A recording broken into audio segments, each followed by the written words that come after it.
This is an equation of an ellipse, but if I change the plus sign into a minus sign, it is no longer an ellipse, but instead it will be an unusual shape that's called a hyperbola. And the way you graph a hyperbola is whatever's underneath the x squared, you take the square root of that, 8, and you go 8 to the right. This is assuming that the center is 0, 0, and 8 to the left. You make points there. And then you take the square root of 25, which is 5, and you go 5 up and 5 down. Now with the ellipse we just connected these 4 points, but instead we're going to do something kind of strange. We're going to draw this box, this rectangle, where this is the top, bottom, rightmost point, leftmost point.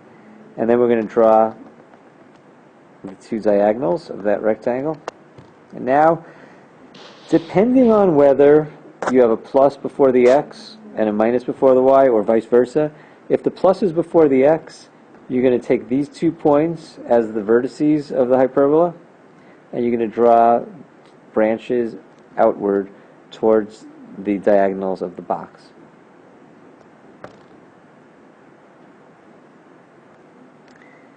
If the plus and minus were switched, we would still make the same box,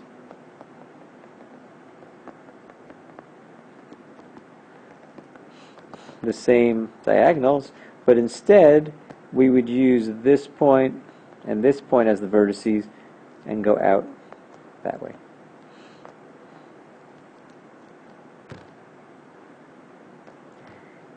Now, just like an ellipse has 2 foci, a hyperbola has 2 foci also, and also has an eccentricity.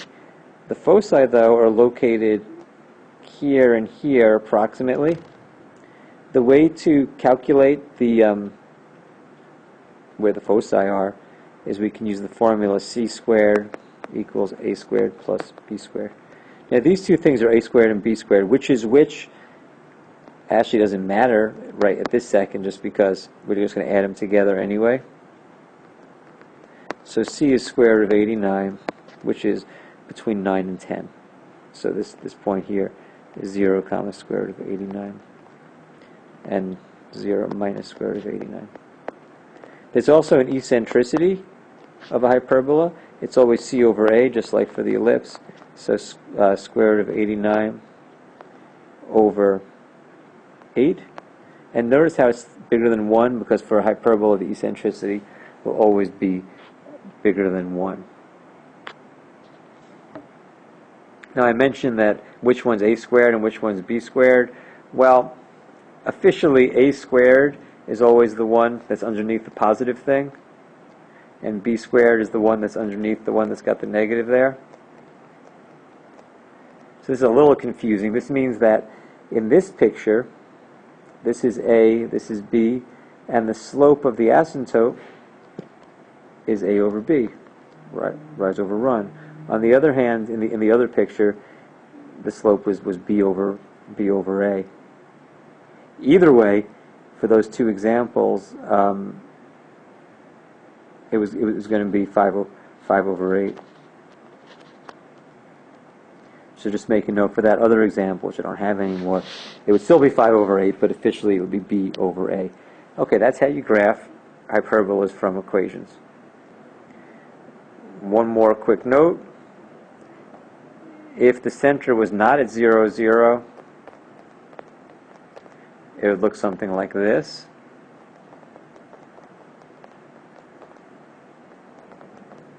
And the only difference is that you would take the point 1 comma negative 2 as the center now.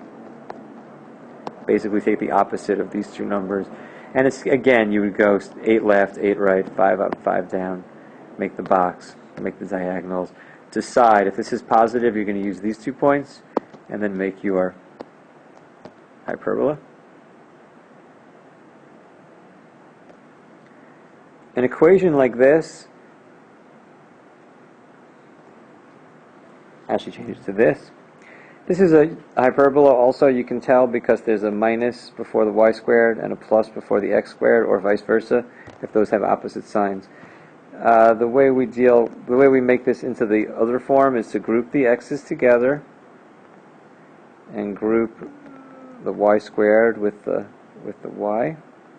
Move the 61 over to the right. Factor out the 9.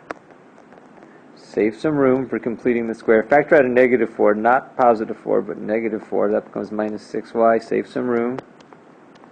Complete the square. Half of negative 2 is negative 1 squared is plus 1. Then you have to add 9 to the other side. Complete the square here. Half of negative 6 is negative 3 squared is plus 9. Put a minus 36 on the right-hand side.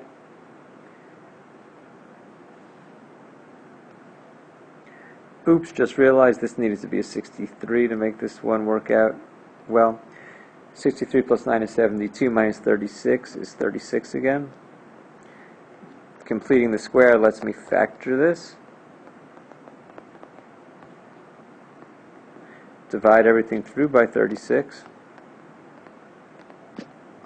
And get x minus 1 squared over 4 plus, minus y minus 3 squared over 9 equals 1, which we could then graph.